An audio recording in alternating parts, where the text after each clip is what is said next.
1절에서 3절까지 합독하시겠습니다. 레위기 23장 1절에서 3절까지 합독하시겠습니다. 여호와께서 모세에게 말씀하여 이르시되 이스라엘 자손에게 말하여 이르라. 이것이 나의 절기들이니 너희가 성회로 공포할 여호와의 절기들이니라. 엿새 동안은 일할 것이요 일곱째 날은 쉴 안식일이니 성회의 날이라. 너희는 아무 일도 하지 말라. 이는 너희가 거주하는 각처에서 지킬 여호와의 안식일이라. 아멘. 절기는 예수 그리스도의 계시입니다. 6월절부터 초막절까지 메시아이신 예수 그리스도를 계시하신 것인데, 다른 한편으로는 우리들의 구원의 여정을 계시하신 것이죠. 그러니까 절기들은 나의 구원의 여정을 말씀하고 계시는 것이죠. 그러니까 예수님의 절기라기보다는 내가 어떻게 구원을 받고 어떻게 그 구원을 여정을 열어가느냐, 그것을 보여주시는 것이죠. 다른 한편으로 얘기하면요. 그래서 성경에서 말하는 죄의 그 원어를 보면 빛하고 밝은 빛이 아니라 빛하고 같은 단어인데, 빚진 자, 죄인은 같은 뜻인 것이죠. 그러니까 빚진 자가 비탄감을 받는 것이 소망이고, 죄인이 죄사함을 받는 것이, 죄인이 죄사함에서 자유함을 얻고 또 거기서 해방받는 것이 소망이겠죠. 그래서 죄인이 안식에 들어가는 것이 초막절이거든요. 그러니까 초막절은 결혼식, 혼인잔치, 천년왕국, 새하늘 새 땅, 하나님과 연합을 말하는 것이 초막절이죠. 그 유월절에 내가 주님과 연합하여서 죽고, 또 무교절에 주님이 우리의 모든 죄를 지옥으로 내려가셔서 제하여 버리시고, 또 초실절에 내가 주님과 연합하여 다시 부활해서 살고, 내 예자가 십자가에 죽고 십자가에서 다시 주님과 연합해 사는 것이 유월절, 무교절, 초실절인 것이죠. 여기까지 아는 걸로 인해서 초막절에 들어가려고 가르치고 또 아는 사람들이 있다는 것이죠. 근데 그렇지가 않고, 또 조금 더 나가서 오순절을 아는 것까지 또 가는 분들이 있죠. 오순절에 성령이 임하시고 십계명을 주시고, 그것들로 인해서 내가 예자가 죽고 주님과 함께 살고 성령까지 받았어. 내가 그러면 죄사함을 받았어. 또 이걸로 인하여서 내가 초막절로 들어가려고 하는, 천년왕국, 새하늘 새 땅 새 예루살렘 들어가려는 가르침이 있고, 또 그렇게 알고 있는 사람이 또 많다는 것이죠. 우리 빌라델피아 교회는 다 알고 있겠지만, 그런 쪽으로 이 봄절기, 이 유월절, 무교절, 초실절, 오순절, 이것이 봄절기거든요. 그러니까 주님의 초림을 얘기하고 있고, 이것들로 인하여서 우리가 구원의 완성이 되지 않는다는 것은 하나님의 시간표, 하나님의 절기를 통해서 정확히 보여주고 있는 것이죠. 나팔절, 속죄절, 초막절을 나팔절, 속죄절을 거쳐서 초막절까지 가야 구원이 완성된다는 것이죠. 이스라엘 그 역사를 통해서 볼 때에 이제 하나님이 하늘을 가르시고 시내 산에 강림하시는 게 오순절 날이거든요. 이제 그날 강림하셔서 십계명을 주시고, 또 그 십계명을 받은 이스라엘 백성들이 그것을 잘 지킨 것이 아니라 금송아지를 섬겼잖아요. 그러니까 오순절이 임하여서 성령을 받았더라도 그렇게 우상을 섬기는 이스라엘 백성들이죠.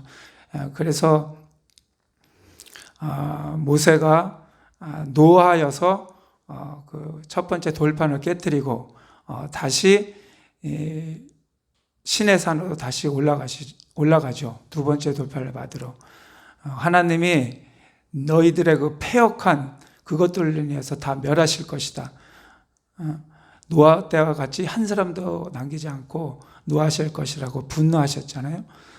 근데 노아가 아니라 모세가 그 중보 기도를 인하여서 이 백성의 불쌍히 여기사 다시 시내산에 올라가서 두 번째 돌판을 가지고 그러니까 그 그 금송아지 사건으로 인해서 이제 처리를 하고 다시 시내산에 올라가서 두 번째 돌판을 받고 온 날이 속죄일이거든요. 그때가 속죄일이에요. 그때에 이스라엘 백성들의 죄를 다 사하시고 또 그 속죄일을 시내산 밑에서 백성들은 조마조마한 거죠. 모세가 올라가서 우리들의 죄를 하나님께 구하고 이 면제 받을 수 있을까 말까 그것을 기다리는 게 속죄일이고 나팔절이 7월 1일이에요. 그 유대 달력으로 7월 1일이고 속죄절이 7월 10일인데 7월 1일과 그 10일 사이에 그 10일 동안 이스라엘 백성은 시내산 밑에서 조마조마한 거죠. 죄사함을 받을 수 있을까? 어떨까? 내가 죽을까 말까? 그것이 속죄일을 기다리는 이스라엘 백성이에요. 이스라엘 백성들이 우리들의 본 아니겠어요? 우리들이 오순절을 통하여서 십계명과 율법과 또 성령을 받고 더욱더 주님 앞에 나가려고 할 때 또 회개하고 믿고 순종함으로 나가려 할 때 우리 마음대로 안 되잖아요. 몸부림쳐도 안 될 때가 있고 내가 결심하고 나갈 때도 안 될 때가 많잖아요. 저만 봐도 목소리 크게 기도하고 또 성령으로 기도하고 방언으로 기도하고 그래도 순종 못할 때가 많거든요. 그 죄가 얼마나 무서운지를 알죠. 성령이 더 임할수록, 성령이 강하게 임할수록 우리가 그 죄가 어떠한 것인지도 알고 있죠. 그래서 주님이 나팔절하고 속죄제일을 제정하신 것이요. 그 봄절, 나팔절, 속죄절, 초막절, 이것은 가을절기거든요. 그 봄절기에 죄를 다 사하셨잖아요. 근데 다시 가을절기에 속죄절이 있다는 말이죠. 죄 사함이 다시 있다는 말이죠. 그것들로 인해서 봄절기만으로는 구원이 안 돼요. 그것만 봐도. 그러니까 봄절기에 그 죄는 원죄예요. 아담의 원죄. 그리고 그 가을절기의 속죄절의 그 죄사함은 우리들의 죄성이죠. 우리 몸에 박혀있는 그 죄성. 이거는 아무리 우리가 죄를 안 돼요.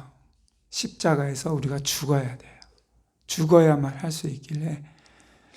그래서 주님이 나팔절을 제정하시고 그 절기라는 것은 기념하고 기억하라는 거잖아요. 그럼 나팔절은 나팔을 부는 것을 기억하고 기념하라 이 뜻이거든요.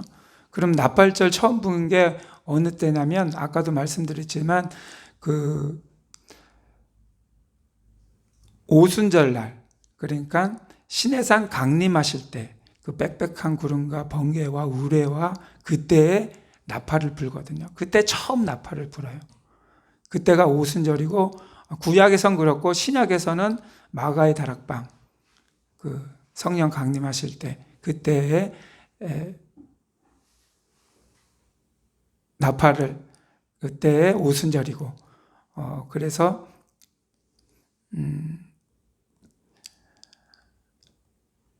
그 오순절 날이 하나님을 배엎는 날이에요. 그러니까 이 나팔절이 오순절하고 속죄절 중간에 딱 있잖아요. 그래서 이거를 연결하는 거예요. 그러니까 처음 나팔은 오순절에 불고 그 다음 나팔 또 부는 때가 속죄절이거든요. 이 나팔을 그때 한 번만 부는 게 아니라 또 불어요. 부는 때가 있어요. 또 저쪽에 뒤로 가면 안식년이라든지 희년이라든지 그쪽에서도 불거든요. 그래서 이 나팔절에는 오순절 날 너희가 하나님을 만났잖아. 성령이 강림하셨잖아. 그때 나팔 소리를 들었지. 그때 성령으로 충만했잖아. 그런데도 순종할 수 없잖아. 그런데도 죄가 쌓이고 그렇지만 이 나팔절을 통하여 속죄제를 기다리라는 것이죠. 이 나팔절을 제정하신 이유는 회개하라는 것이죠. 너의 죄성을, 그 죄성을 인해서 죄진 거를 쌓이고 네 맘대로 안 되고 네 뜻대로 안 되고 네가 순종하려고 애쓰고 노력해도 안 되는 것들, 그것들을 회개하라는 것이죠. 열심히 회개하라는 것이죠. 우리들이 구원받는 죄사함에 있어서 우리들이 행할 건 아무것도 없어요. 오직 주님의 그 속죄함, 그 속죄절에 우리를 죄사하는 그 주님의 지상 재림하신 그날에 우리가 속죄함을 받는 것이죠. 이 구원의 여정이 이 초막절까지 가야 구원이 완성되는 것이죠. 그 천년왕국, 새하늘 새 땅, 그 새 예루살렘, 거기까지 우리가 가기 위해서는 지금이 가을절기잖아요. 우리 지금 오순절 지나고 가을절기, 또 우리가 신앙의 단계 갈 때마다 우리가 연결되어 있으니까 이 오순절 성령이 임하신 분들은 아실 거예요. 성령이 임할수록, 성령이 강하게 임할수록 내 죄가 어떠한 것인지를 더 발견하고, 내가 해도 안 되고 어제 결심해도 또 안 되고, 물론 습관적인 죄를 말하는 건 아니지만 내 능력이 안 되고 내 힘이 없어서 순종 못할 때가 많잖아요. 내 속의 죄성으로 인해서 매일매일 내 자아가 올라오잖아요. 못 견디기만큼. 그렇기 때문에 기도와 말씀으로 이 나팔절 동안 우리들이 전심으로 회개할 수밖에 없는 거죠. 이 나팔절이 또 휴거와 연결되었고, 또 속죄절이 지상 재림과 이제 연결되어 있는 건데, 이 시기가 주님이 오시겠다고 약속한 시기, 이 구원이 처음이 될 때보다 더욱더 가까워지고, 이 시기에 우리가 할 것은 회개밖에 없는 거예요. 그래서 회개하라, 천국이 가득 왔다. 주님이 말씀하실 때는 이 시기를 염두에 두시고, 그걸 너무나도 잘 알고 계셔. 말씀이 육신이 되시고 말씀을 따라오시고 하나님의 뜻을 너무나도 잘 알시고 하나님의 시간표를 너무나도 잘 알고 계신 하나님 그 자신이시기 때문에, 회개하라, 공생애를 처음 시작하실 때 입을 여신 말씀, 회개하라, 천국이 가까웠다. 그 말씀을 하신 게 이 속죄제를 두고 하신 말씀이시죠. 이 속죄제 주님 재림하심을 항상 우리가 소망하고 있잖아요. 우리 교회는 소망하고 있고, 또 우리가 또 목사님도 순종해야 된다. 회개하고 믿고 순종해야 된다. 그 말씀하시고, 우리들 그거를 위해서 이렇게 아침 일찍 새벽에 아침을 시작하고 또 하루를 시작하고 그것으로 인해서 더욱더 나가잖아요. 이 절기를 봐서도 그러고, 성령을 소멸하지 말라, 또 한 번 빛을 보고 또 하늘의 은사를 맛보고 성령을 나누어 받고 또 하나님의 선한 능력, 하나님의 선한 말씀과 내세의 능력을 맡고도 타락한 사람은 새롭게 될 수 없다고 하셨잖아요. 그러니까 성령을 받았어도 이 나팔절, 속죄절을 거치지 않으면 초막절로 갈 수가 없어요. 초막절은 구원의 완성이거든요. 그러니까 우리가 이 말씀을 봐도 수박 겉핥기식으로 수박 겉을 하는 것이 아니라 진짜 수박 속까지 이렇게 먹는 우리가 되었으면 좋겠습니다. 또 아까도 얘기했지만 그 23절의 이 끝에 보면 안식년하고 희년이 있어요.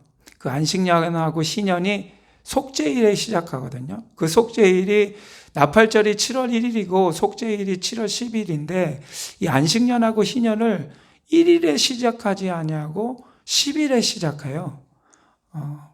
이거는 주님이 지상 재림하셔서 모든 나팔을 불면서 자유함을 선포하시는 것이죠. 안식년은 7년 중에 1년을 쉬는 거예요. 그러니까 이때는 빚을 탕감하고 또 빚 없는 자는 자기 몸을 팔았을 때 종되었던 것에서 해방되어지는 것이죠. 그러니까 죄사함을 받는 것이죠. 희년은 50년에 77이 49, 이 안식년 7년을 7번 겪으면서 77이 49에서 50년 그때의 희년이거든요. 이때에는 토지를 빚지고 몸 팔고 그것도 한데 토지까지 다 팔어. 토지까지 파는 것은 유대인들의 절대 금하는 것인데 토지까지 다 팔았는데 그거를 다시 돌려주는 때가 희년이거든요. 그래서 이 희년 때는 77이 49니까 7년에 1년하고 희년에 1년에서 2년을 쉬어야 돼요. 합하면. 그래서 이 유대인들이 말씀에는 아주 칼같이 안식일을 칼같이 지키잖아요. 안식일은 칼같이 지키는데 이 유대인들이 이 안식년하고 희년은 지킨 적이 한 번도 없어요. 그래서 바벨론에 끌려가고 또 나라가 흩어지고 그런 게 이 안식년하고 희년을 못 지켜서 그러는데 그들이 이것을 못 지킨 건 돈 때문에 그렇죠. 안식일 하루는 뭐 어떻게 해도 되겠죠. 여기저기 구워서. 근데 한 달을 또 어떻게 해서는 되겠죠. 근데 1년 1년 못할 것 같은데 하나님이 1년 해. 그럼 내가 해줄게. 이렇게 말씀하셔도 유대인들이 못 지켰어요. 그리고 2년은 더 안 되죠. 못 지켰죠. 이 사단이 굉장히 지혜롭잖아요. 성경에는 강교하다고 되어 있는데 그게 지혜롭다는 뜻인데 누구보다도가 아니라 사단이 영물이기 때문에 그걸 알고 있어요. 그렇기 때문에 계시록의 마지막에 짐승표가 나오잖아요. 짐승표가 뭐 칩이 됐고 뭐가 됐고 하여튼 그 본질은 내용은 매매를 못하게 하는 거잖아요. 경제적인 거를 꽉 잡는 거잖아요. 그걸 알고 있기 때문에 우리가 너무나도 물질에 약한 우리들의 아킬레스건이 돈이라는 걸 알고 있어요. 사단은. 그래서 이 마지막 때에 그걸로 움켜쥐려고. 만약에 1년, 2년 나에게 경제권이 없다. 글쎄요. 그때 가면 신앙을 지킬까요? 그러니까 우리가 말씀의 생명을 걸어야 되는 거죠.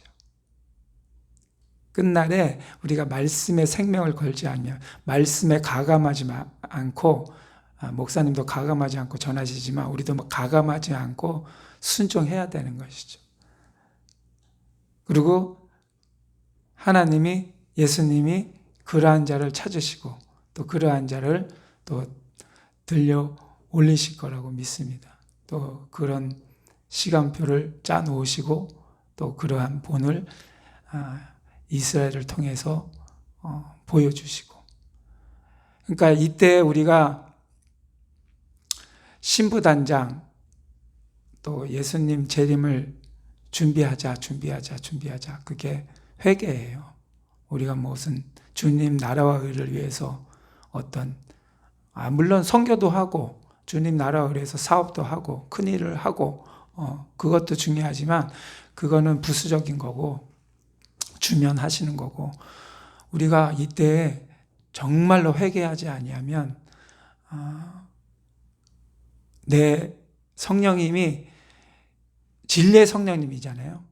보혜사 곧 내 이름으로 오실 성령, 그가 오시면 모든 것을 가르치시고 내가 너에게 말한 것을 생각나게 하시리라, 이렇게 말씀하셨잖아요. 그 성령님이 우리 가운데 진정으로 오시면 요만한 죄라도, 우리가 성령 안 받을 때는 이거 그냥 넘어갈 것도 요만한 것도 이만하게 보이잖아요. 그거 하나하나 우리들이 다 회개하는 거예요. 전에 한 목사님 있을 때 어느 분이 간증하신 것처럼 우리들이 들려 올라갈 때 실오라기 하나도 안 걸치고 간다고 하잖아요. 그러니까 우리가 이 땅에서 붙들고 있는 건 다 내려놔야 우리가 주님을 만날 수 있는 거죠. 그래서 이 시간에 우리가 성령 하나님, 이 자리에 있는 모든 분들이 성령님이 내주하시고 있는 것을 또 알고 있고, 또 그것에 힘입어서 매일 아침에 이렇게 기도하고 있는 것을 알고 있습니다. 하나님, 더욱더 우리가 회개에 집중할 수 있는 우리들 되게 하여 주옵소서. 죄사함은, 구원은 주님에게 있사오니 우리가 어떠한 힘과 능력이 아니라 오직 주님의 손에 있사오니, 주님 더욱더 회개하는 가운데 주님을 뜨겁게 만나며 주님 강림하실 것을, 재림하실 것을 기다리는 우리들 되게 하여 주시옵소서 하며 우리들 기도하겠습니다. 주님 한번 부르면서 우리 기도하시겠습니다.